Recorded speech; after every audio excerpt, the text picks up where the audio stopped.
Welcome. Thank you for joining me. Today, we're going to discuss who's the real you. The person who did something awful, or the one who's horrified by the awful thing you did. Is one part of you allowed to forgive the other? Rebecca Stead. Who is the real you? Are you the version of yourself that lives today and your past yous? Are you just the past versions of you, the full amalgamation of yourselves up unto and including the most recent past version of yourself, the one only milliseconds behind live time, the live stream play that we're living through? Are you just the version of yourself that lives now, your past irrelevant? Have you become entirely new when you change? So far, these questions have just been directed inward, separated by the fourth dimension, which is time. But what if we look at who you are in a web of relationships and autonomies that exist in this matrix that we live in? Are you the version of yourself that exists internally, or are you the versions of yourself that exist to everyone around you? And again, adding time into it, are you today and you 10 years ago equally you?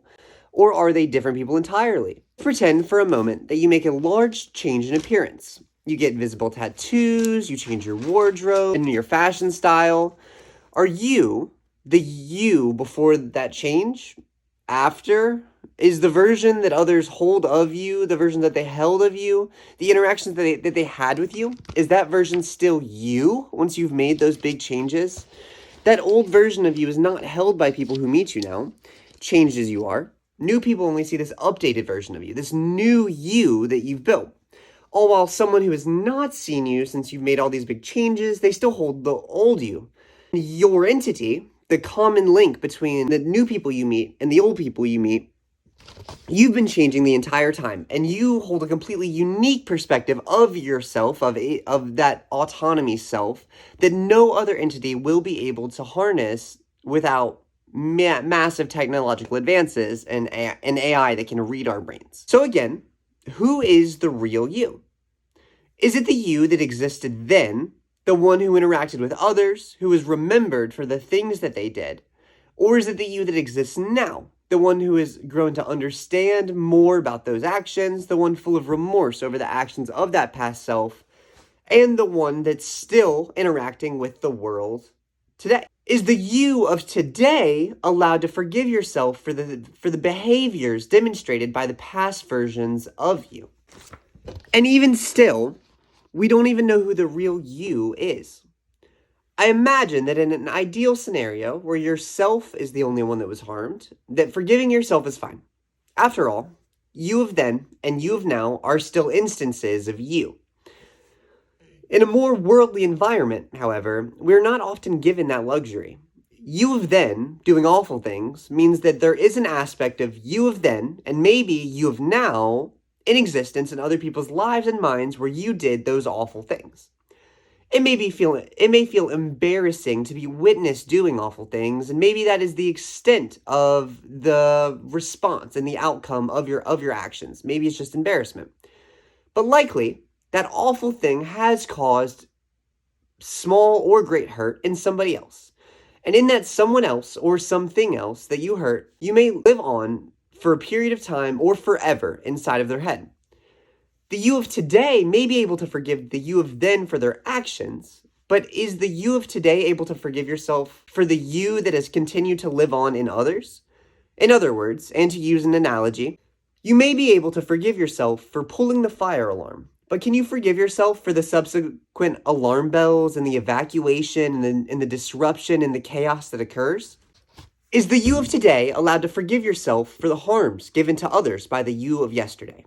Perhaps many will say yes, in the spirit of either radical acceptance or in the spirit of selfishness. But I struggle with this. How can you forgive yourself for the you of then when the you of then may still live on, actively harming others? Is it irrelevant to the you of now, as now the issue is with someone else's you of then? Personally, I find it difficult to forgive myself, but that's probably from the sense of cultural rugged individualism I learned growing up. It feels to me that the you of now is responsible for the actions of you of then. and therefore would be unable to completely forgive themselves. Even if you of now is able to forgive you of then's actions, is you of now able to forgive you and you of then for the impact that they had on others?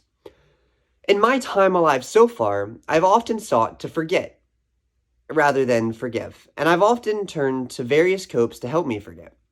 The idea of forgiving myself seems unbearable sometimes, so I tunnel deeper and I hope to forget.